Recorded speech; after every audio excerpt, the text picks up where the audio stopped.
Trump gone? We went through painstakingly through California's state contracting database, and we found that during the period of Gavin Newsom's tenure, which included this kind of the Biden years, Gavin Newsom approved more than $1 billion in contracts to migrant-related NGOs. And these NGOs did everything. It was the kind of soup to nuts service for illegals, bringing them over the border. One of these NGOs actually helped migrants cross the border. They set up shop in Tijuana. They provided services along the migration route. They had food, water, supplies, legal representation, and they actually physically brought people across the border. Once they got across the border, they were provided with a lawyer that was funded by taxpayers and other services. One of these groups that was trying to facilitate the flow of migrants specialized in bringing in migrants with HIV, not COVID, which of course, a serious disease, but actually bringing in migrants with HIV. That's a taxpayer-funded nonprofit. Kind of insane when you think about it. Everything about that is so appalling. And if Trump hadn't won in 2024, we wouldn't even know about it, because Kamala, just like Biden, would be controlling social media and what information is allowed to get out there. They canceled people. They took down videos. They worked together to collude to tell us what they wanted to tell us. Listen, we have no idea how bad it really is. That is just the tip of the iceberg. Everything we've seen so far is just the tip of the iceberg. Wowza. Let's just bring in the HIV patients and set them free to rape.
Listen, I haven't spent a ton of time on Iran. I'm just going to say this in the beginning of the show, because the Democrats' message on Iran, they're on Team Iran right now. Death to America. The Democrats are like, yeah, go Iran. They like, the number one finger, the foamy finger they used to sell at the thing. Their thing says, go Iran, death to America, Ayatollah's rule. They're like, hashtag, we love Iran. Like, they're on Team Iran. I've never seen anything like it. No matter what the president does, the Democrats constantly bitch and moan about it. I have never seen anything like this. President Trump bombs Iran and kills the Ayatollahs that want to kill us. How do we know they want to kill us, Justin? Because they say it every day. It's like the bumper sticker on their car. It says like, death to America. And it's like footnoted with the dates they said it thousands of times. They've said it.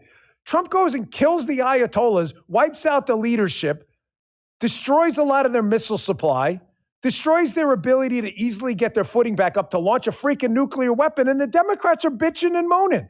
I can't believe it. It's an illegal and unnecessary war. Okay? Democrat talking point number one. How it's illegal, what are they going to try? You're going to make up a fake criminal case against President Trump? Justin's like, don't give him ideas. Don't give him ideas. He's the commander-in-chief. Impeachment 3P, right. Well, that's definitely coming no matter what. They'll just make it up.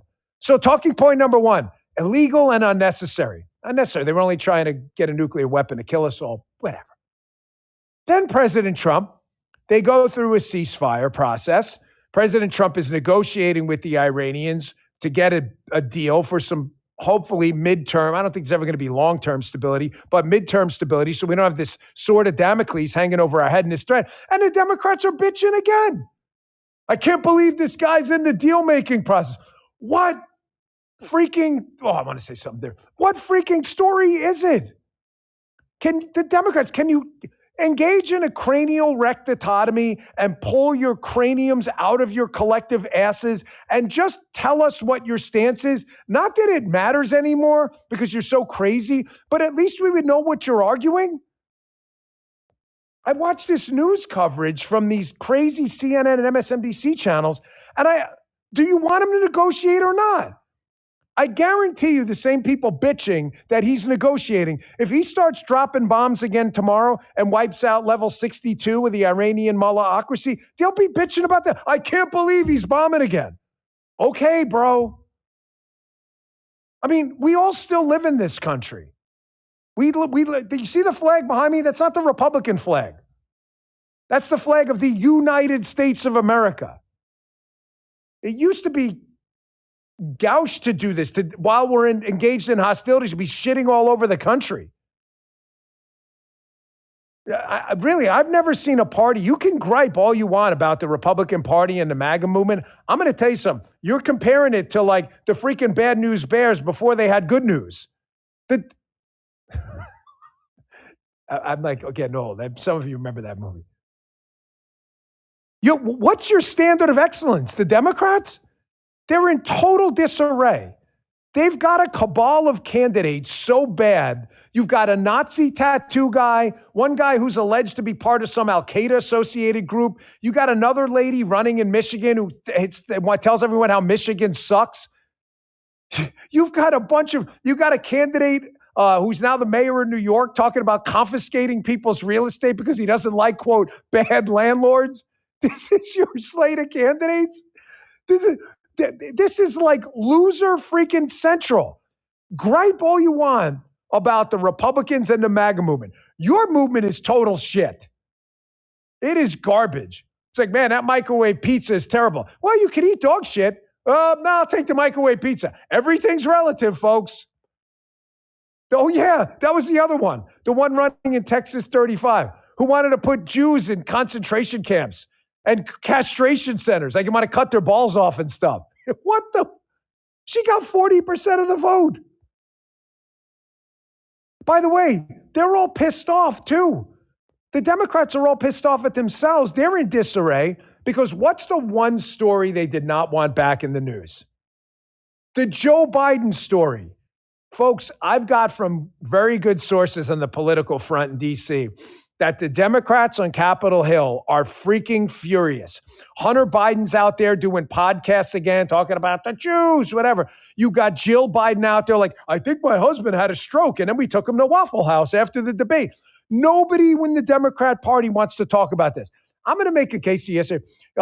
Yesterday, the show, we shouldn't have started with that story, but because I'm going to tell you something. Not only the Democrats don't want to talk about Joe Biden and 2024, I should have known this yesterday. I've been in this business a long time. Nobody on the Republican side cares either. I can tell feedback on a segment. No, everybody's done with it. The guy obviously has some cognitive decline. Just move on. And it's all over the news. Nobody wants to talk about this loser presidency anymore. So they've got two problems, the Dems, right now. They can't get, well, actually three. They can't get, here's President Trump about Jill Biden. They got three problems right now. They can't get a coherent message together on Iran. Trump should negotiate. Trump shouldn't engage in war. Trump engages in war, they criticize war. Trump engages in negotiations, they criticize negotiations. Their second problem, Joe Biden's back in the news, reminding everyone of the really shitty Joe Biden era of 9% inflation, withdrawal from Afghanistan, American power going down the tubes, and an open border.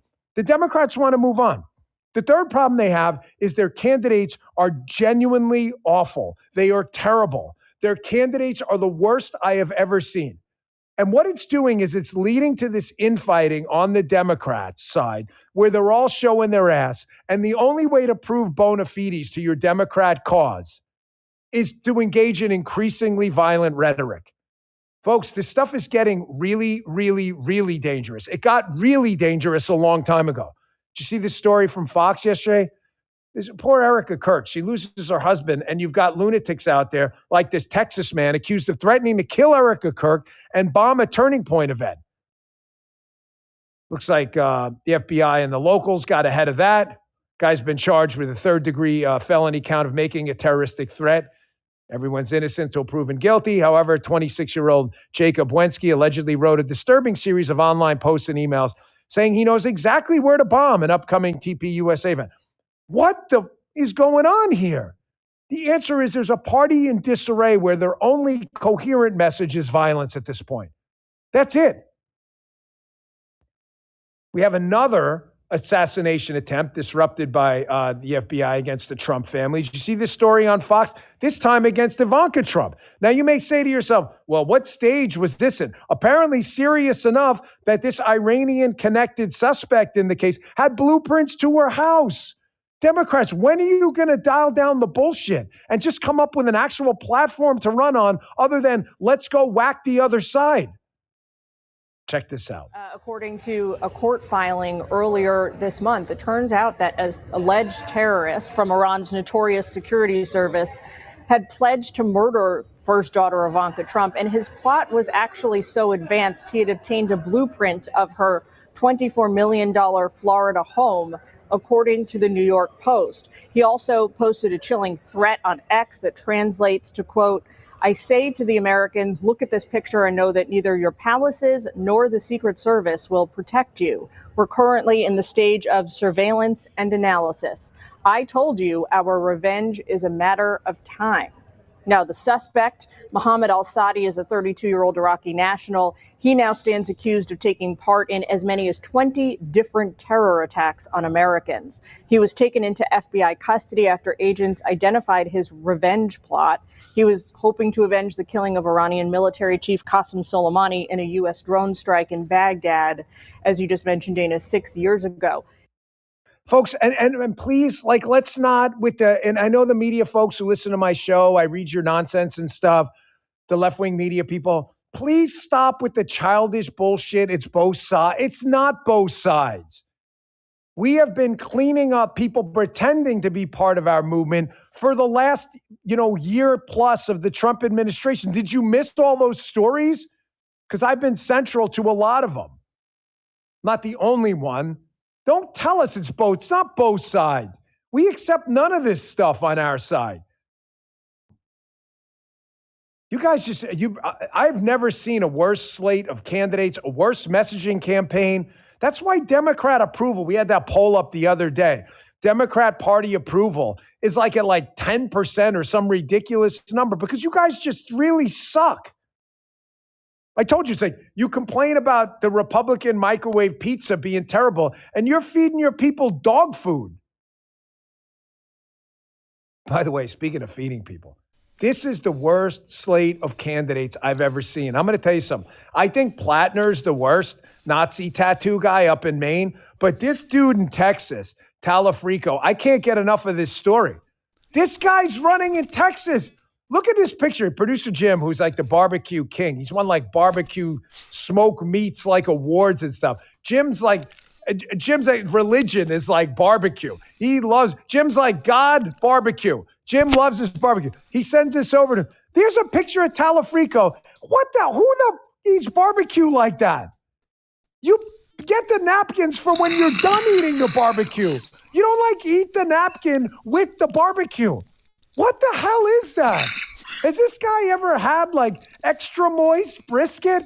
What the hell is this guy doing? Oh, let me get a. You can get your hands dirty with barbecue. Some of these places even have like the quickie wipes or whatever you call them, like the Quickie Mart from The Simpsons. They even got the wipies afterwards. Woo, here you go. You eat the barbecue. You can get your hands dirty with barbecue, bro. Okay, I'm going to go ahead and pause that there. This will be in my daily news wrap-up so you can watch more. He's on a roll tonight. Let me click the Rumble link here and show you if this video does come from the Dan Bongino show. This is the video I shared with you. I've given him a thumbs up. I hope you do the same thing for me. Okay, let's jump back here. Susie Poll 2016 joined us along with Debbie BS right here in the chat. There we go. All right, let's slide down here. And I need to re-click the Show More button. Let's see what ACLJ Sekulow has to say about latest Iran deal reaches Trump's desk for approval. Okay, well, let's see what that's all about.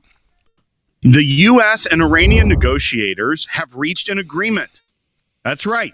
They've reached an agreement, and now it is up to President Trump to give the final approval on this agreement. What it would look like is a 60-day memorandum of understanding that extends a ceasefire and sets the framework for negotiations to go forward on Iran's nuclear program. So this agreement, while it would not be a final deal, a final agreement would be that very critical first step to getting to a final deal and to ending the conflict there in Iran. U.S. and Iranian negotiators have reached a deal on a memorandum of understanding that will extend the ceasefire by 60 days and launch negotiations, direct negotiations on Iran's nuclear program. This I hear from 2 U.S. officials and another regional diplomat involved in the mediation efforts. The U.S. officials told me that President Trump still hasn't gave the final sign-off on this deal. The U.S. officials told me Trump has relayed to the mediators and through the mediators to the Iranians that he wants, quote, a few days to think about it. But U.S. officials are optimistic that this deal is likely to go through unless some surprising thing happens over the next 24 to 48 hours. And remember where we were over the weekend, over a holiday weekend, where many of the cabinet officials, as well as the vice president, they were told, cancel your plans, come back to Washington. We also saw that there was supposed to be that cabinet meeting at Camp David, but then they moved it to the White House. The president, according to all reports, and he himself, was ready to renew strikes against the Islamic Republic of Iran over the weekend, over the holiday. What happened? They pushed those back because, as he said, they are making good progress, these negotiators. So when we hear that the deal is before the president, he has not given the final sign-off, he wants to think it over, I think that he is giving it serious thought. But also, we wouldn't be at this place if he didn't have trust that what his negotiators were at least getting the United States towards was something that he was already leaning towards accepting. Now, once you get something that both sides have agreed upon and he has to sign off on it, we will see if all of the language is acceptable to the president on his terms. But when we're looking at all this, we also look at what the Secretary of State, Marco Rubio, said just yesterday during that cabinet meeting. There's an agreement to be made. We want that to be made. I think there's been some progress and some interest, and we'll see over the next few hours and days whether progress could be made. I just want to remind everybody, Mr. President, you know this well, you have other options available to you if that doesn't work. But the bottom line is that we prefer the negotiated diplomatic route, and we're going to give it every chance to succeed. You know, you're giving it every chance to succeed, Mr. President. But here's the bottom line, because I keep getting asked, what is this all about? It's very simple. Iran and these people in charge of Iran can never have a nuclear weapon, and they will never have a nuclear weapon, and they most certainly will not have one as long as you're president of the United States. Here's where I am. I'm optimistically skeptical. I think that's the best way to describe how I feel. I'm optimistic because I hear the Secretary of State there. I hear the president saying Iran will never have a nuclear weapon. I also know that they took the actions of Operation Epic Fury and Operation Midnight Hammer last year. I feel like those were positive things. They've gotten us to this point. Now, I'm skeptical because it's the Iranians. We should quit worrying about what the deal is and stuff like that. We know from past history that Trump knows how to make deals. I think that the longer it takes for them to make an agreement or whatever, I think it's going to be better for America. The guy is brilliant. We need to just sit back, let everything play out, and let Trump decide when is the best time for him to back out. And I guarantee you, he's going to make a good deal. Everybody thinks it's going to hurt him in the election period. I disagree with that. I tend to agree more with that. One, I think the president, while he is concerned about the midterms, has already seen that the legislative agenda is very narrow, even with Republican majorities. So I don't think that he's as concerned about the House flipping to the Democrats as those that are in Congress are. Now, there are reasons to be concerned about that if you want a more conservative agenda, but it's not as if, even with the majority in the House being Republicans, that it was just like, I can get my agenda through. And then it's going to go to the Senate where there's a Republican majority and I'm going to get my agenda through. It's been herding cats for the president, for the administration. And there is, in some ways, not a bad thing that the separation of power still exists. So people can't say he's a king. He hasn't been able to get everything he wants done, even through the proper channels. So a king would have probably figured that out. But back to Marion's point, people elected President Trump because he was a deal maker. And then if you don't trust him to make a deal, then you didn't trust him to be your president as a deal maker. I really see where the president has the ability to negotiate. I pray for him. I pray for all those who are working over there. This situation with Iran, they feel it's a religious war. I have no doubt. And the bad thing, they're willing to die for what they think their goals should be. I don't trust them, but I do trust the president with his experience and his background. I do trust him that we need to have them have the time to negotiate. And Kathy, I think that point as well, these are the third, fourth, fifth string leaders in Iran. What does our intelligence agency have on these guys? What do they know about their background? What do they know about their fanaticism? Are they fanatics, or are they a part of the IRGC business machine? It makes a lot of money. That is the economy of Iran, being inside that machine. So are they even fanatics at all? Are they a part of a system, because that is how the system operates, that wouldn't mind if it was a little bit more free? I don't know that.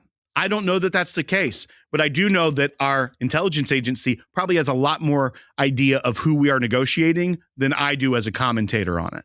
So that is, once again, why I am cautiously, optimistically skeptical. We should not prejudge what could come out of this because we don't know all the details. And if we are trusting in the administration and the president and what their philosophy towards Iran is and what their stated goals towards Iran are, and we do trust that Marco Rubio and President Trump and Pete Hegseth and those that are doing the negotiations are going to come to an agreement, if they get to that level, that they know what they're talking about. If we have that trust in the administration, then we should see what the deal is before we prejudge it. That's where I land. All right. And you know what? It really doesn't matter what the deal is. The Democrats and the mainstream media are going to poo-poo it no matter what it is, no matter how good it is. But I go along with Sekulow here, that I think he's holding out and just, playing his cards, as he says, because he is a deal maker. Okay? And again, whatever the deal is, no matter how good it is, it's not going to be good enough for the mainstream media and the deep state swamp. But I guarantee you that it won't be sending $1.8 billion over to Iran in pallets of cash to pay them not to build. Give them money so they can build a nuclear weapon, but pay them so they won't build a nuclear weapon, yet give them the money so they can, which is what Obama did. Boy, that was a great deal, according to the mainstream media and deep state assholes. Let me click on the Rumble link here and show you that this video does come from American Center for Law and Justice. It's the video I shared with you. I've given him a thumbs up. I hope you do the same thing for me. All right, let's jump back here and see what McWattersaffect has to say about Georgia election probe. DOJ's investigation grows. Interesting. It's good to get back on some of this other stuff. I mean, there's so much happening, it's hard to keep up with it. We got to go back and check on what's going on with the other stuff as well. So let's see what this is all about. The Justice Department wants to interview 2020 election workers. What's up, everybody? Welcome to the channel. And today I want to talk about the story coming out of Georgia, where the Justice Department wants to interview these 2020 election workers to see what they knew about the fraud that was happening in Georgia in 2020. But right now they can't do it because they're being challenged from being able to do this. Now, here's the thing. The Justice Department got a subpoena to actually interview these election workers from a grand jury. And right now they've been stopped by the state of Georgia because it's going through the court system and they're challenging this. Now, guys, I don't know if they're going to win or if the Justice Department is, but this is a big story. Let's go ahead and take a look at this video from CNN talking about it, which I am actually shocked they're talking about this, and the mainstream media is actually keeping up with the story. Let's go check it out. Now in Atlanta and elsewhere in Fulton County, Georgia, some poll workers and ballot counters from the 2020 presidential election could soon hear a knock on their doors. Federal prosecutors say when they have the names and the addresses of those election workers, investigators will try to talk to them. President Trump has long claimed without evidence that there was widespread voter fraud in Fulton County, and that contributed. Okay, first thing, there's plenty of evidence. Not only that, the state itself has admitted about 315,000 ballots should never have been counted in the first place because of the chain of custody issues. That's a fact. And the CNN is not going to report that fact because it doesn't fit with their narrative when it comes to Trump or when it comes to elections. Contributed to his re-election loss to Joe Biden. Let's go live right now to CNN crime and justice correspondent Caitlin Polans, who's working the story for us. Caitlin, is the Justice Department going to get all these lists of election workers and their addresses? Well, Wolf, that's going to be the big question in court. We're still waiting to see what a judge will do. What has happened here is that the Justice Department, they've made clear they want to reopen and ask questions again about what happened in the 2020 election, especially in Fulton County, Georgia. That's the county that includes Atlanta, that Joe Biden won by more than 2/3 of the more than 5. First thing I want to correct this ain't reopening. It's the first time they have opened it when it comes to investigation. There was not really an investigation during 2020 or 2021 when it comes to Georgia. The fact is the federal government never investigated that. Now they are.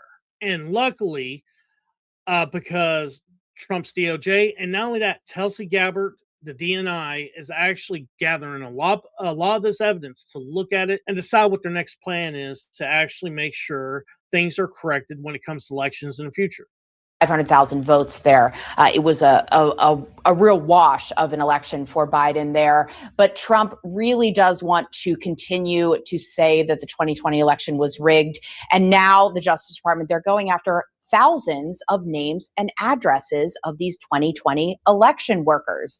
At a hearing last week, that was where the judge was hearing about why the Justice Department actually may want these things. This election happened 6 years ago. That's out of the time frame where the Justice Department could bring voting-related federal criminal charges if they even would get to that point with a grand jury.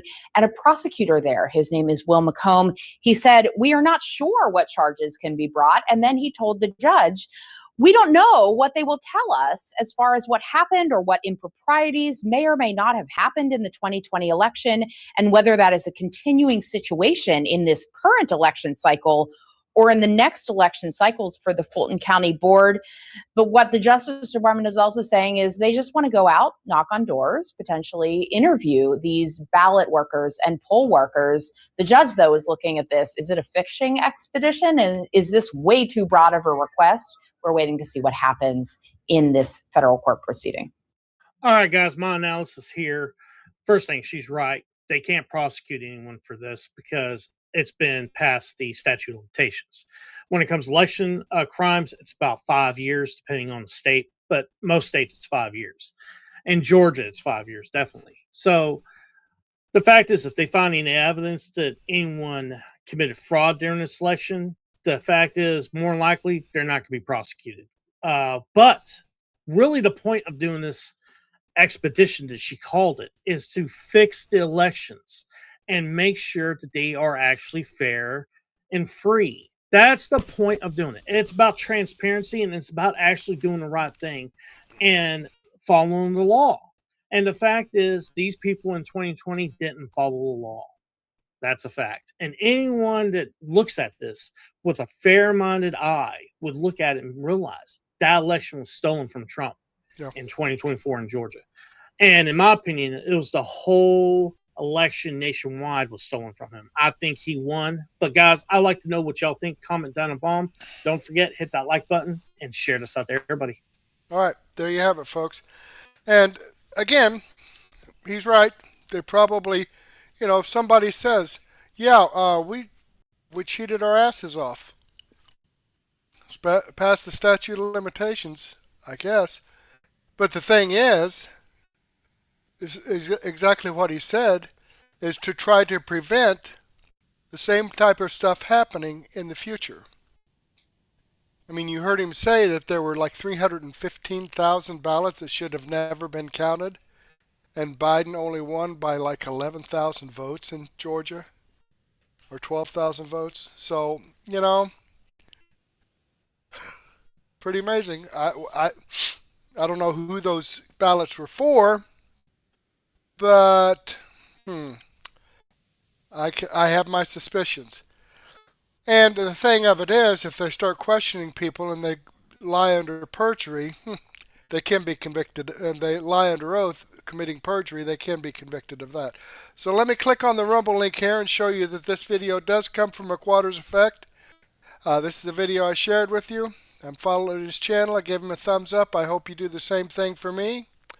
All right, let's jump back here and let's check out what Wendy Bell has to say on corrupt to the bone.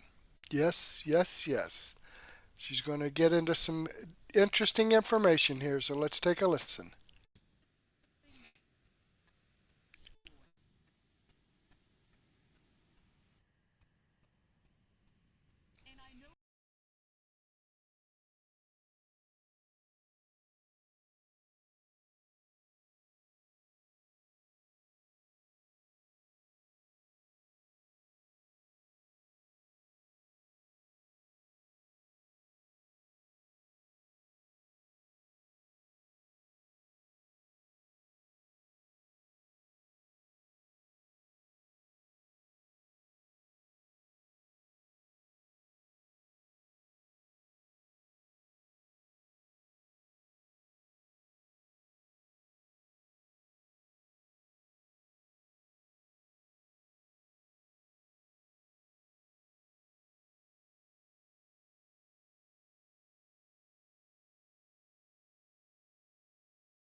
Representing the fantastic history of this great constitutional republic. Look, we never promised a perfect history. We've made mistakes, as people do.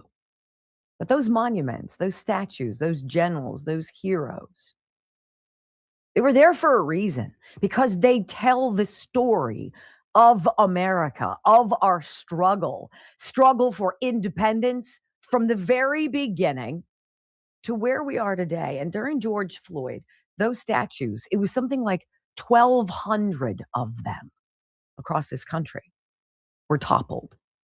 And somewhere in the middle of nowhere, there literally is a monument graveyard where they were shipped and dumped, or they've been in museums or buried somewhere in the archives with the lost ark, never ostensibly to be seen again. And I would like to ask this president, and sir, I know you have a lot going on.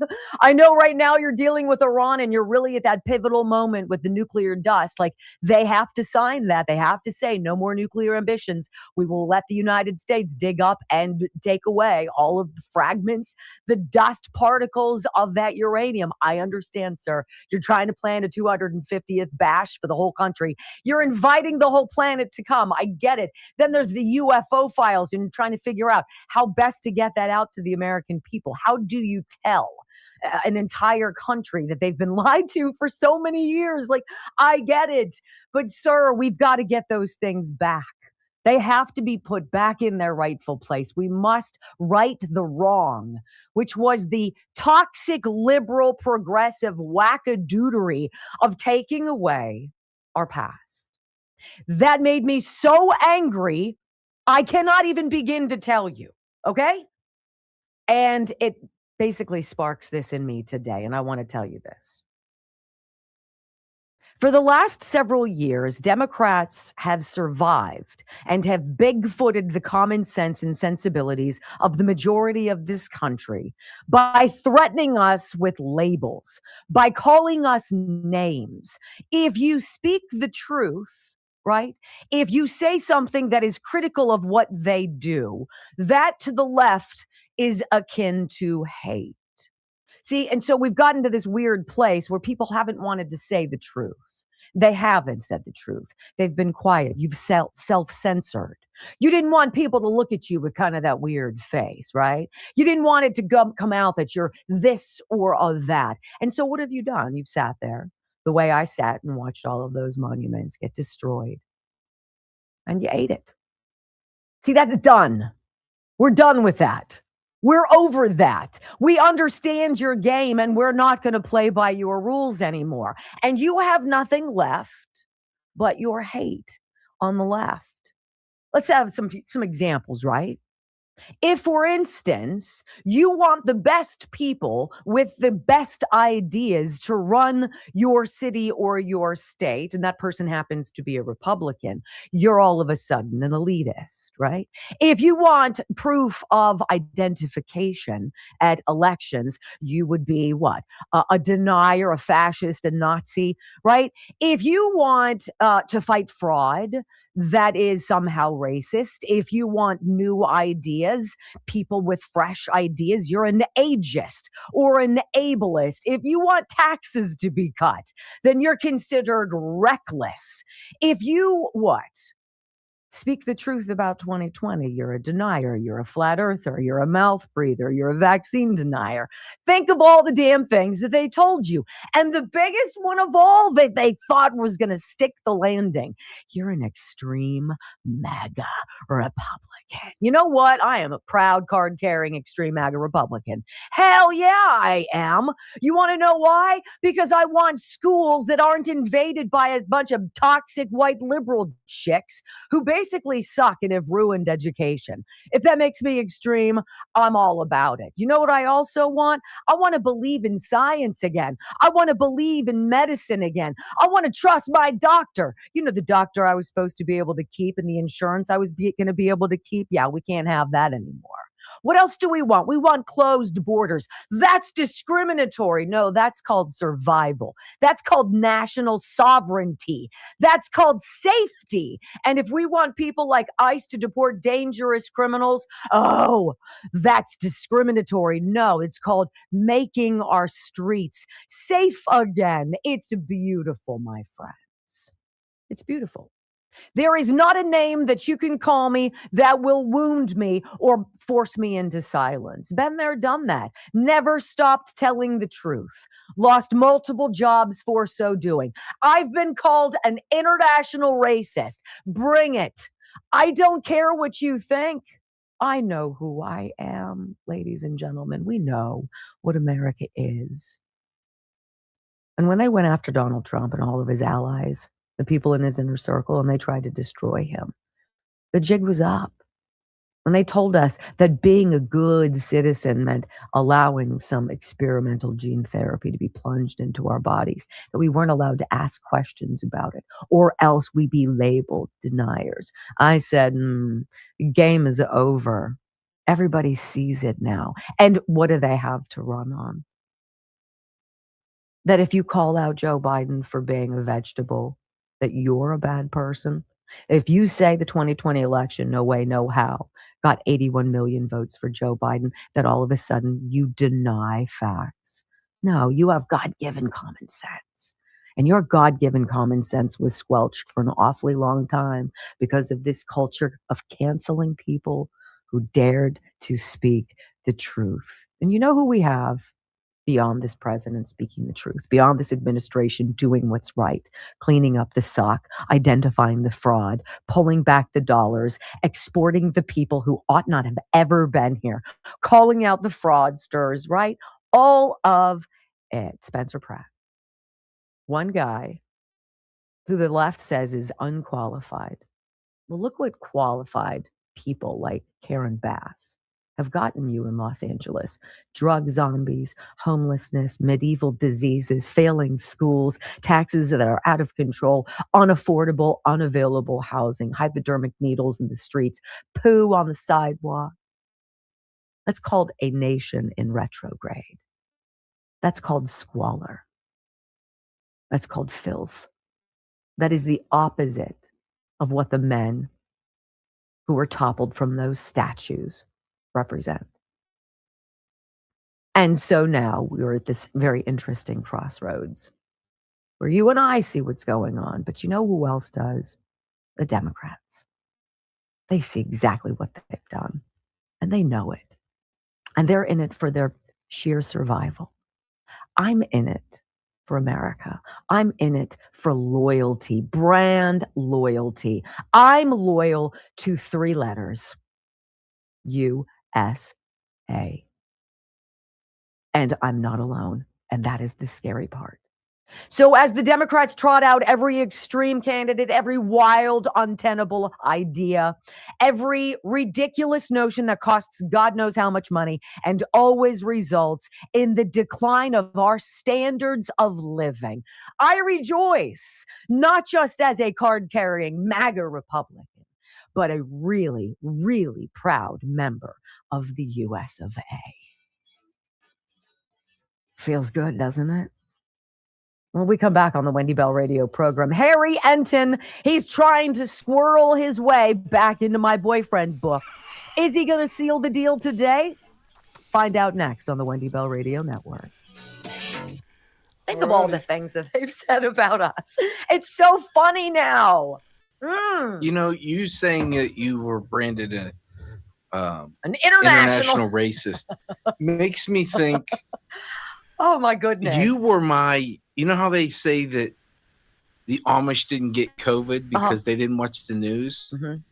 That was me with you, and why I didn't have a problem working with you when you went to KDK. Mm-hmm. Because I didn't pay attention to news. I didn't know who the hell you were. Mm-hmm. Literally had no idea. No. And so when people were like, "You're going to work with that racist," and he's like, "I didn't pay to me." He's like, "Racist? Really? What'd she do?" And then he went and did his due diligence and read all these articles. And all these articles were saying the same thing. Oh, she's a racist because she said her black neighbors should stop killing their other black neighbors. Okay, right? That's racist. No, that's called reality. It's called common sense, right? And so Brock was like, And then They're all saying the same thing. And then he found the one article that wasn't what everybody else was saying. It happened to be the black newspaper. Pittsburgh Courier. And he's like, wait a minute. The black newspaper doesn't think she's a racist, but all these other ones do? Yeah. Something's going on. And then you called your black friend, our mutual black friend, Josh, who had worked with me at Channel 4. And he was like, please. You know, that's how you describe him, and I understand why. But I looked at it as this guy's worked with her, and it had nothing to do with him being black. It had everything to do with what she liked. Because its description to me was, take the job because she's loyal and you'll never outwork her. And I know that's all that matters to you. Well, no, I said he was black because what else did he say? I love that white woman. And he explained it to me. He told me half his family loves her, half his family hates her. It's whatever. Yeah. You know, and here's where I am. We're laughing now. We're laughing. We're laughing at Graham Plattner. We're laughing at people like James Tallarico. We're laughing at this El Sayed guy. Do I have time? Have we blown through all of the time? Blood Flow 7. I got the most. Okay, let me get it up past this. I wanted you to hear that. You know, a lot of times they talk behind the scenes, and I try to skip through it to get back to the show. But, you know, the link is in the description box below. And in my daily news wrap-up, the last hour and a half, I just let it play so you can hear the behind-the-scenes conversations that go on.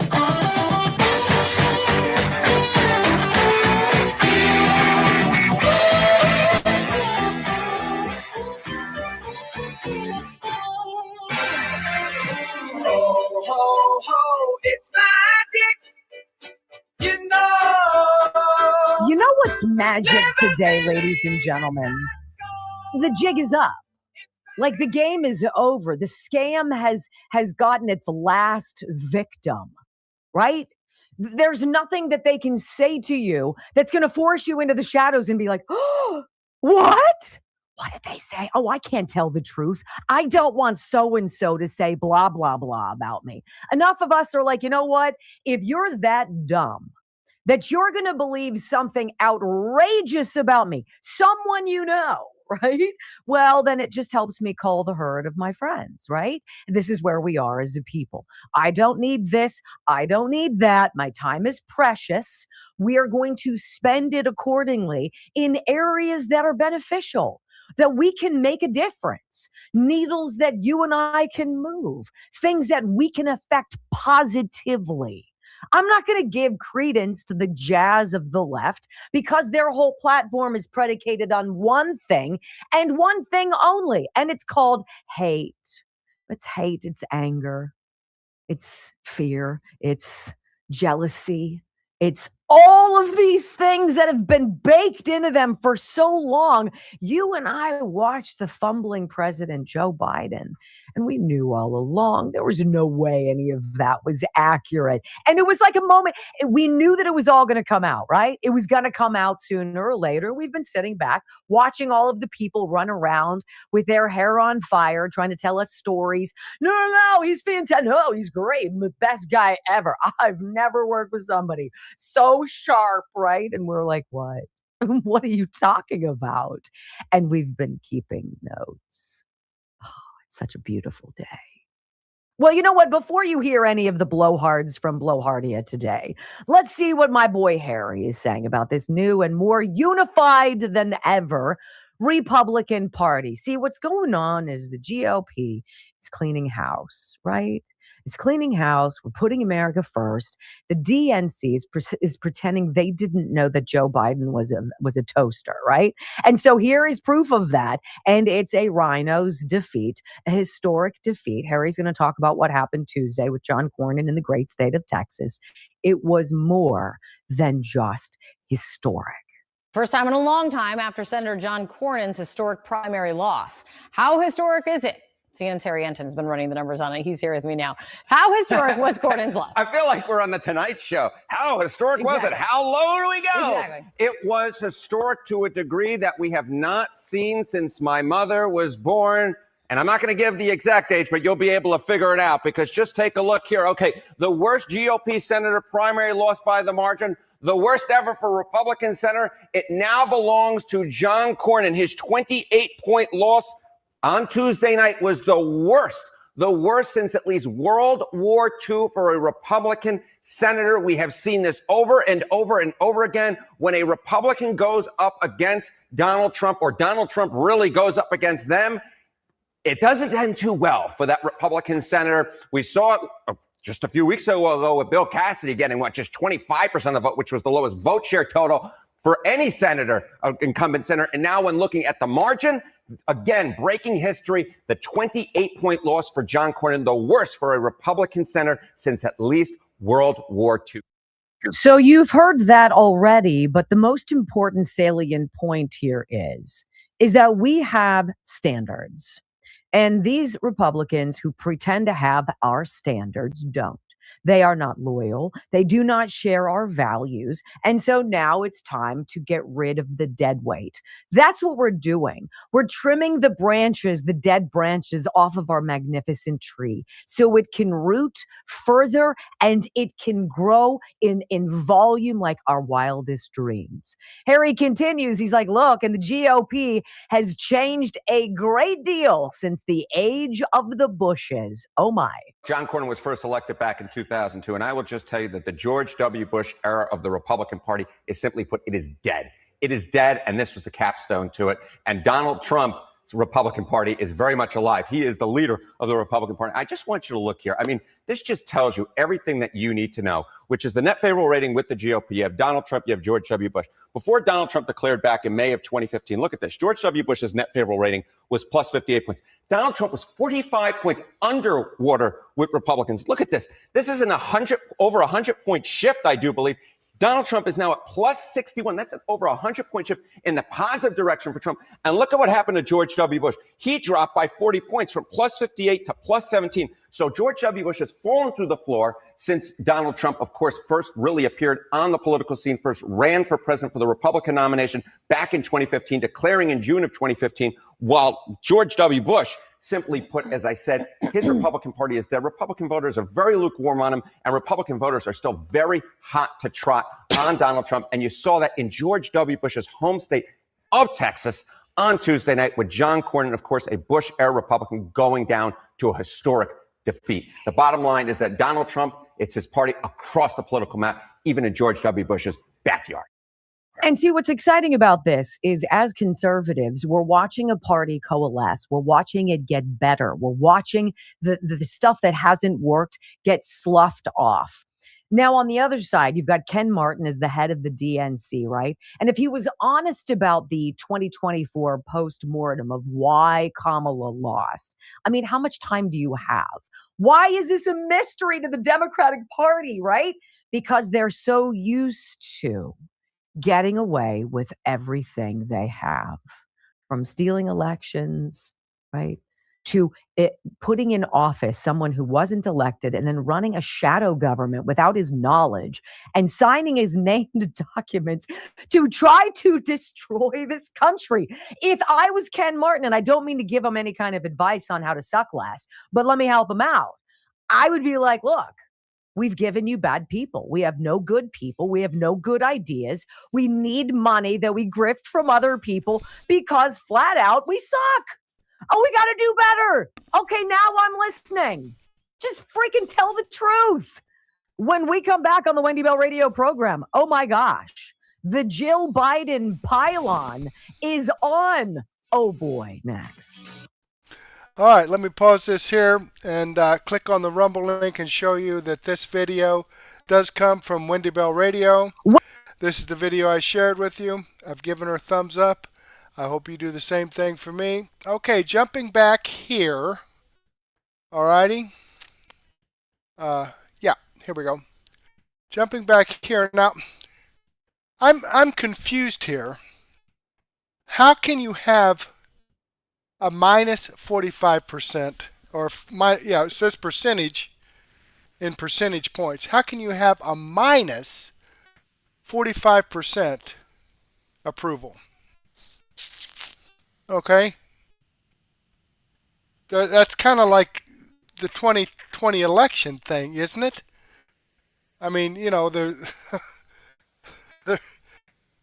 how can you have negative approval? You have 45 people below zero that don't like you? I don't understand. You know, now he's 61%. Well, that means 39% disapprove of him. If 61% approve of him, then 39% disapprove. Okay, so if he has minus 45%, I just don't understand where they come up with a minus 45%. Of course, you know, hey, it's CNN, so anything goes, right? Okay, we've got a little bit of time left here. I want to share some information here from the Rubin Report with listen to the press go quiet as Rubio makes reporter regret asking this. Let's take a listen. We here. cannot and will not allow any cases of Ebola to enter the United States. Well, Marco Rubio tried to calm everybody down about Ebola. Yeah. How crazed should we be right now? Not Give at us all. we shouldn't. Okay. The craze is an attempt to get money to the World Health Organization and to make people feel bad for unraveling USAID, which would not have changed the outcome of this outbreak. Congo has outbreaks on a regular basis. They're very good at containing them. It's a dangerous illness, serious outcome, reasonably contagious when people are symptomatic, not asymptomatic. There will never be a pandemic from this. We've had cases in this country before. If we get some, I'll be surprised. I suppose we could. But the World Health Organization has labeled this a public health emergency of international concern, what they call a PHEIC, which is pronounced fake. You can't make this shit up. It's pronounced fake. It's a fake outbreak. And the hantavirus, look it up on your software. Is great. You totally. This is a translation of a slang for a foreign language. Look it up. Hanta means essentially sucker, chump. So we have a chump virus and a fake outbreak. God works in mysterious ways is all I can say. Yeah. But my firm belief is that for all the people that now are like, I would never put the mask back on, or I'd never get injected with some weird thing. And I think almost everybody would behave almost exactly the same. I think there would be about a 5-day window where some of us, the fighters, would fight. And then I think almost everybody, I think their behavior. You think we're getting shots? Well, I didn't get the shot in the first place, and I'm not saying everybody, but I think a lot of people. A lot of people would. Sure. You could, once that fear was ramped up again, I think people forget. They're so good at it. But that's what kills me. There's so many. We are biological agents. There are infectious diseases we should be scared of. We should be afraid of rickettsial diseases, and a huge outbreak in Los Angeles right now. My son got murine typhus. It's a devastating illness. Why aren't we worried about that? Why are we worried about tuberculosis? We have resistance TB in Los Angeles. It's a massive outbreak because of the homelessness. We have resistant gonorrhea. Why aren't you afraid of that? It's much more likely you're going to get that stuff, much more serious. But you've got the World Health Organization out there fanning these flames. I'm worried about that organization. There's something wrong there. All right. Well, we do have the video of Rubio, and here he is trying to just calm everybody down about all this. The number one priority of our foreign policy is to protect the American people. We cannot and will not allow any cases of Ebola to enter the United States. And so the State Department and other agencies represented here, the Centers for Disease Control, HHS, others, are working very, very hard to contain this crisis to the countries where it's currently located, particularly the Democratic Republic of the Congo. And so we've surged assistance to make sure that is being contained there. And obviously, multiple agencies involved here are also very involved in tracking people just to make sure that nobody comes into this country that has Ebola and creates a problem for us.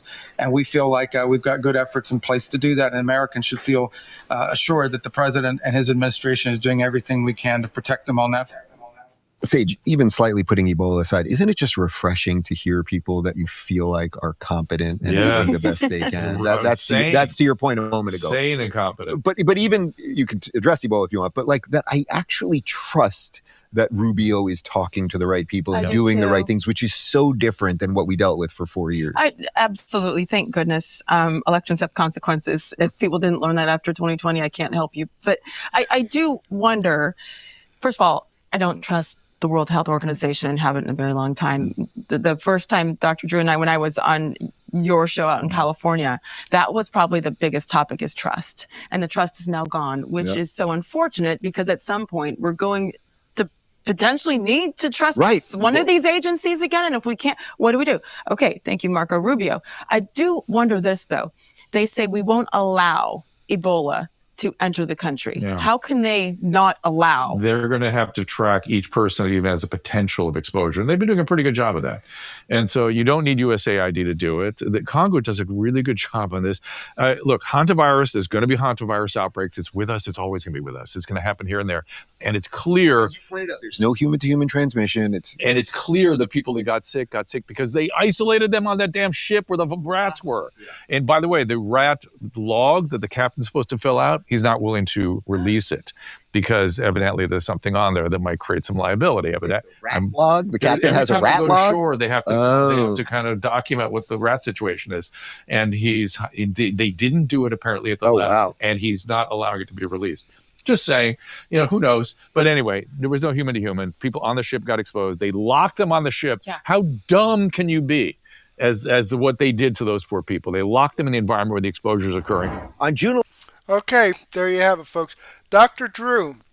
Now, I share his information, not necessarily on Murtech.com, but if you do come to Murtech.com and you click on video channels, if you click on this video channels tab, it'll take you over here to this page where I have over 150 different channels. And Dr. Drew, it's in alphabetical order. Dr. Drew, right here. That's his channel right there. That's the guy you just saw talking with Rubin Report, Dave Rubin. Okay. There's Dr. Drew's channel. Has a lot of great information. Now, I have over 40 videos on my daily news update page, and he posts the videos like 3 days ago, 8 days ago. I generally try to post videos on Murtech.com or post channels on Murtech.com that release videos, daily, sometimes 5 times a week, sometimes 7 times a week, sometimes more, like McWattersaffect post, and Doug in Exile and Devoy Darkins post 2 videos a day, sometimes 3. So, it's easy to post their information. But let's get back here to my description box and remind you folks that these videos that I've shared with you tonight, the links to them are in the description box, as well as the links to the channels if you want to go check out more information. And again, here on Murtech.com, I share this information where I have over 40 no-nonsense, common sense, logic, and truth information. This is your one-stop shop for information that you're not going to hear on the mainstream media because they're lying to you. I try to give you the truth here.